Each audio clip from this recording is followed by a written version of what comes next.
Joseph, thanks very much for speaking to us. You are representing the African Union Civil Society Steering Group working on the joint Europe-Africa strategy. Recently, jointly with your European counterparts, you held the second Civil Society Forum on the joint strategy. Could you tell us a bit more on what came out of that meeting? Thank you. The forum, I think, was more important to civil society than before.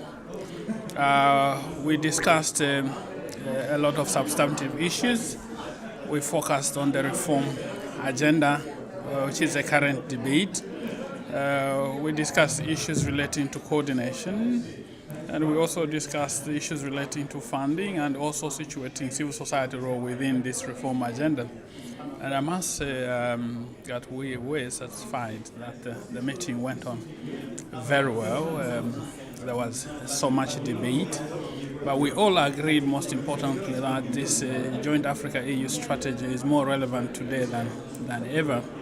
But there was also a feeling that, a view that with the post-Cotonou agreement coming to an end, then it is important to make the joint Africa-EU strategy as the main framework for Africa-EU relationship and move it in the ladder from being a mere document of declaration, I think, to a legal document, so that then it obliges all actors in the two continents.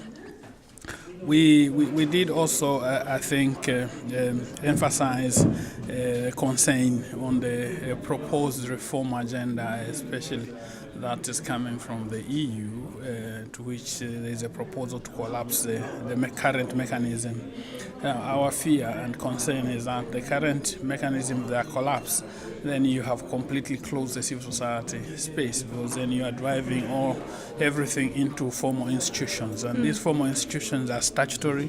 Their participation is provided for in various statutes and rules of procedure, and that would mean that we are actually fixing a death knell on the jazz.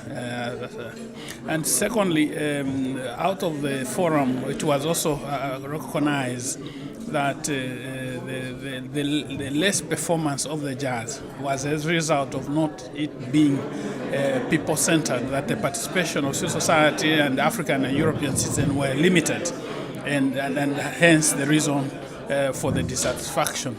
If we have to succeed in the current in the coming cycle, it is our view that then that aspect in itself, if addressed, would have provided a major drive to ensure that there is success coming after this process. Perhaps another question. You are also part of the African Union ECOSOCC, and you've been involved in the consultations within the continent around the Vision 2063. The document is, of course, still going through several phases of consultations, but would it be possible for you to give us the broad lines of the key messages or the key issues emerging from the Vision 2063? Yes, Agenda 2063 is Africa's future. We have situated our 50 years to come within that agenda. Now, it looks at ways in which to speed up and also enhance delivery and development, that by 2063 Africa would have climbed the ladder in terms of its economic standard, and African citizens would have moved to another level of status. The main issue that is coming from there, I think one of the debates we are situating there is the management of natural resources as a critical component.